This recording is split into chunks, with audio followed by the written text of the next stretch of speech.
자, 여러분 안녕하세요. 반갑습니다. 오늘은요, 초등학교 입학 전에 입학을 앞두고 있는 아이들을 두신 부모님들께 어떤 준비를 시키면 좋을까에 대한 이야기를 또 해보도록 하겠습니다. 자, 아이가 막연히 학교 생활을 걱정을 해요. 자, 그럼 뭐라고 하시겠어요? 학교 생활을 걱정하고 있다. 그러면은 나 괜찮아, 안심해, 이렇게만 말씀하실 건가요?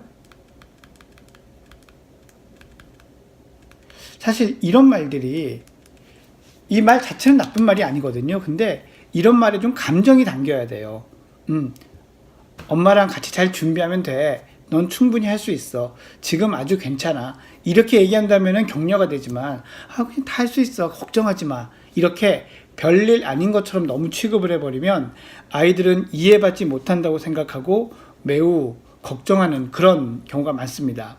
그래서 이럴 때 무작정 안심하라고 하는 것보다 좋은 게, 이런 학교 생활을 대상으로 하는 동화책 같은 걸 읽어주는 게 좋습니다. 예, 제가 육아학교의 EBS의 육아학교를 통해서 그런 책들을 이제 소개한 적도 있는데요. 그런 책들을 보면은 학교에 가면은 어떤 일이 일어나는지에 대한 학교 간 첫날 첫 줄에 대한 설명이 잘 되어 있어요. 그리고 대개 그런 거의 주인공은 나는 학교를 가기 싫어하는 아이예요. 근데 학교에 가서 어떤 행동을 하면 되는지, 어떤 일들이 벌어질 수 있는지, 이런 것에 대한 이야기들을 간단하게 하고 있죠. 사실 제가 다음 시간에도 이야기를 드리겠지만, 학교 생활에서 제일 사실 적응에 중요한 건 인사를 잘하는 거거든요. 이렇게 인사를 잘할 수 있다는 것, 이것이 인사성이 곧 사회성의 기초가 됩니다. 정말 어떨 때는 인사만 잘해도 반은 먹고 가는 것 같아요. 그래서 아이에게 인사를 잘하는 아이로 키워주는 것, 이것 꼭 강조드리고 싶습니다. 그런데 이렇게 인사를 잘하게 하려면 어떻게 해야 될까요?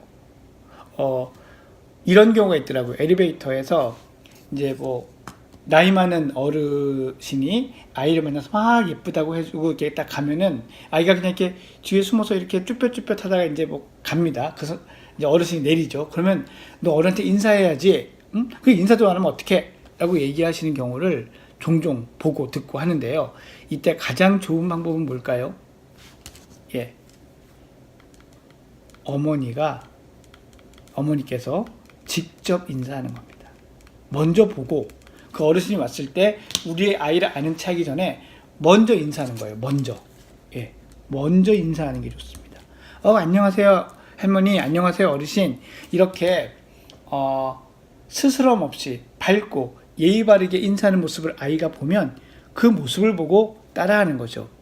이렇게 교육에는 따라하는 모범, 모델링이라고 하죠. 이것이 무엇보다 중요합니다. 자, 오늘 두 가지 말씀드렸습니다. 하나는 아이가 학교 생활을 두려워하면은 책 같은 거를 구해서 읽어주는 것이 도움이 된다. 두 번째, 인사성이 매우 중요한데 이 인사성을 키우기 위해서는 부모가 먼저 인사하는 모습을 보여주자. 이 두 가지만 기억해 주시기 바랍니다. 또 다음 시간에 찾아오도록 하겠습니다. 여러분 안녕히 계세요.